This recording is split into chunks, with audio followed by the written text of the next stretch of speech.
మేము కాసింతలు వచ్చేసి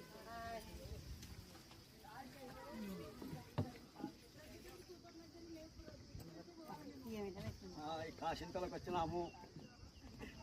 జగజ్జనని గుడి అయిపోయింది, కాసింతలకు వచ్చినాము.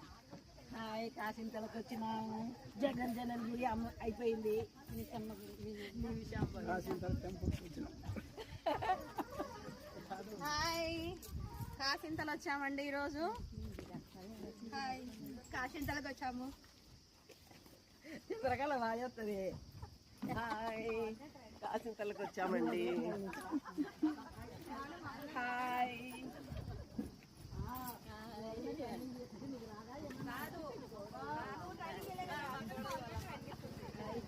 కాసింతలకు వచ్చాము మేమందరము.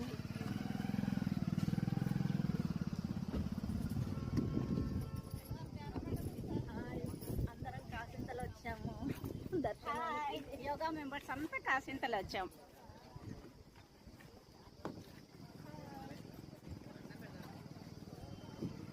హాయ్ హాయ్ ఫ్రెండ్స్, కాసింతలకు వచ్చేసాం.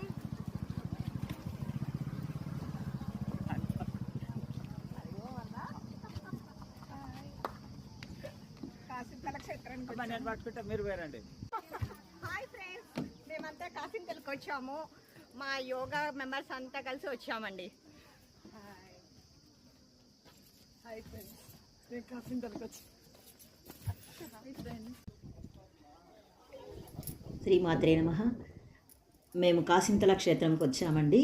ఈ పక్కన పైన ఫోటోలో శివుడు కనపడుతున్నాడు చూడండి. శివాలయంలో నీళ్లు ఉన్నాయి. మేము వెళ్ళిన రోజు వర్ణయాగమం చేశారనమాట.